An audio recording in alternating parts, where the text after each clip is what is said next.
And Delegate McClellan, welcome to the Jack Gravely Show again. Thank you, Jack. Always good to be here. Yeah, thank you. And let me say, I know the two issues that I really want to discuss with you, but in no way does that preempt you from bringing up or discussing anything that you think the listening audience need to know what's going on down at the legislature. Let me start off by asking you this. Just generally, how is the session going this year for you as a delegate and you as a Democrat down there? How's the session going?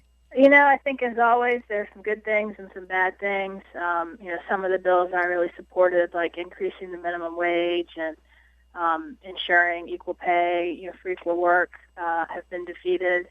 But we've had some successes too. We've been working on some bills to deal with sexual assault on college campuses, and I think the bulk of what we're going to do, we'll do a lot Monday and Tuesday in advance of crossover. But, I'd say some good and some bad. Okay, let's move to the governor's budget. What is it about the governor's budget that you think would be good for the people of Virginia, and what do you think the governor's budget is going to present for the citizens of the Commonwealth? Well, he actually presented his budget in December, okay. And it was sort of very focused on jobs and filling the budget shortfall that we have in a way that will still ensure we've got the tools we need to bring jobs into Virginia and improve the economy. He did not propose any cuts to K-12 or higher education, which is very important.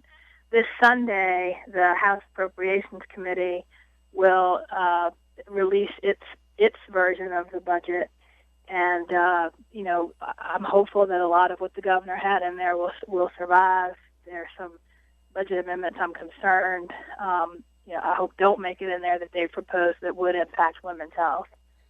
Well, let me say this. I think the governor and in some of his positions that he's also taken that's been a little against the National Democrats, I support Governor McCullough in his push for jobs and economic growth here in the Commonwealth of Virginia. I think he has done a wonderful job. I think he has brought jobs to this state, and whether people like it or love it, Republican or not, this governor has pushed that economic package, and I think that's been a good thing for the state. Absolutely. I agree with you 100%. Now, budget shortfalls.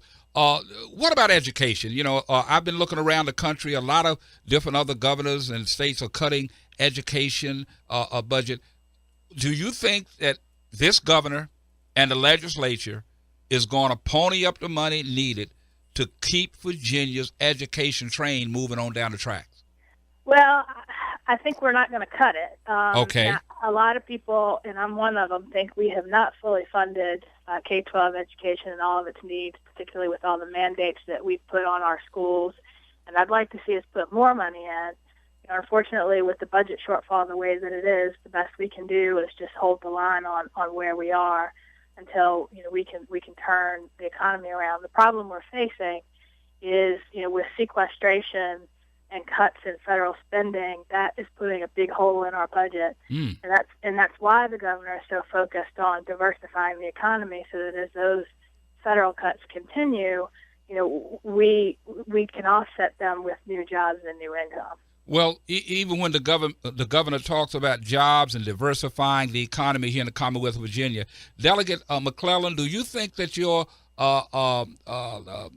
opponents or those in the opposing party, do they feel that? Do they follow the governor even beyond his political label of being a Democrat? Do they feel that we need to diversify our economy and that energy legislation and jobs is a big issue that we need to be about?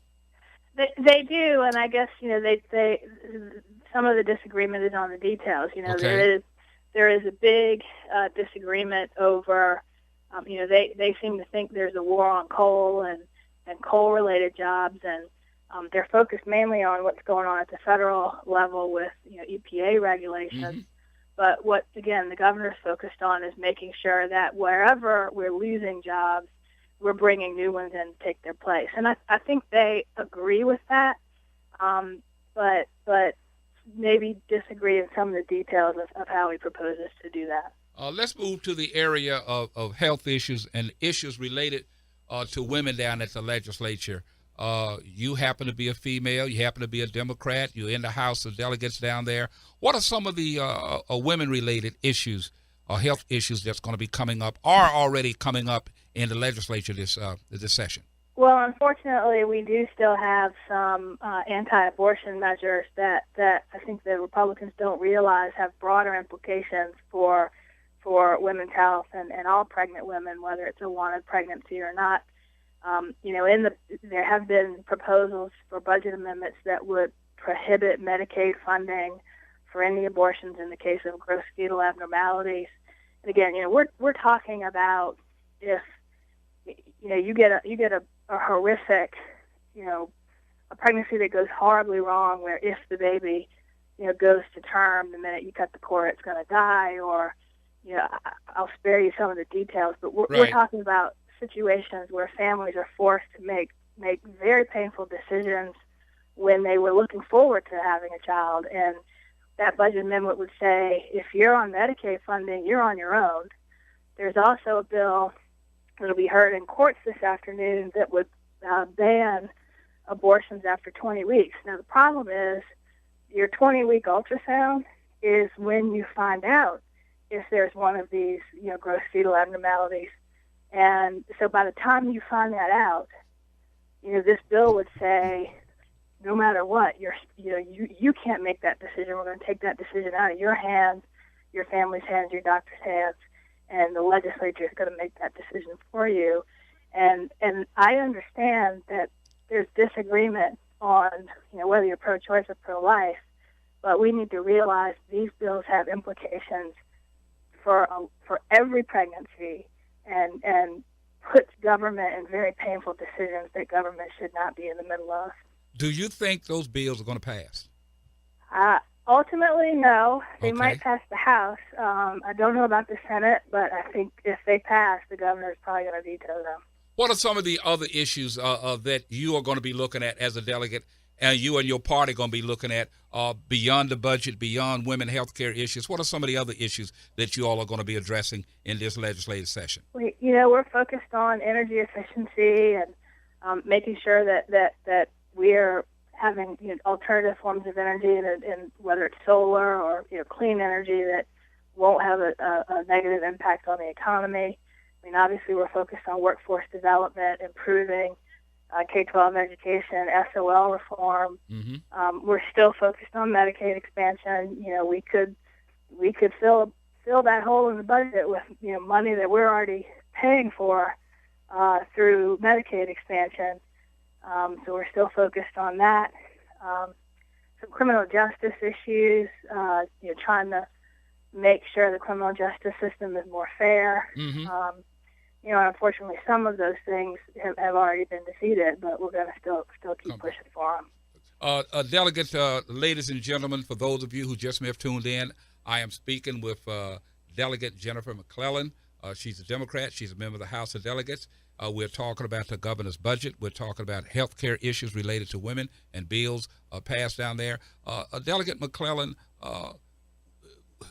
will there be any cuts in the budget? Will anyone lose jobs? Will there be enough money for the issues that the governor want to present forward based upon what you know today? Well, we'll find out Sunday. Wow, okay. Yes, Sunday the House Appropriations Committee will release its budget. The Senate Finance Committee will release their budget. They will be posted online, and we'll debate them next week. Again, I don't expect there to be any cuts in higher education or K-12. But I do think, some cuts somewhere are going to be necessary. The governor proposed cuts that would have the least impact on the services that the state needs to provide and its people expect us to provide. But we'll see what the Republican Appropriations Committee decides to do with that budget on Sunday. Or do you expect any tax increases in reference to this budget? I don't. Okay. I think there may be some fee increases, user fees of various types that the governor did propose. Most of those user fees, go to fund services that are related to those user fees. But as far as, sales tax or gas tax or any other tax increases, I don't expect to see any of that. Okay, ladies and gentlemen, Delegate Jennifer McClellan, you all are in session today? Yes, we go in at 11 o'clock today. Then we'll get the budget on Sunday, and then Monday and Tuesday we'll finish most of the work on House bills. Wednesday is what's called crossover, where each house has to finish work on its own bills. And stay tuned. You might want to have to come back next week just to tell you where we are on that. We will, Delegate McClellan. Delegate Jennifer McClellan. Delegate McClellan, before you leave, let me ask you this. Tell my listening audiences the area that you represent here. Sure. I have sort of the northeast part of the city from, the Fan up through Churchill, all of North Side, and a little piece of eastern Henrico around where Radcliffe Elementary is. Okay. So those are the areas you represent. Delegate Jennifer McClellan, we're going to take you up on getting you all back in here next week. And we're trying to get somebody from the Republican side to come in and talk to us. I wrote them a letter last week, have not yet to receive a reply. Stay with us. I'll come whenever you ask. Thank you very much, Delegate. Appreciate it. Thank you. Let's get out of here.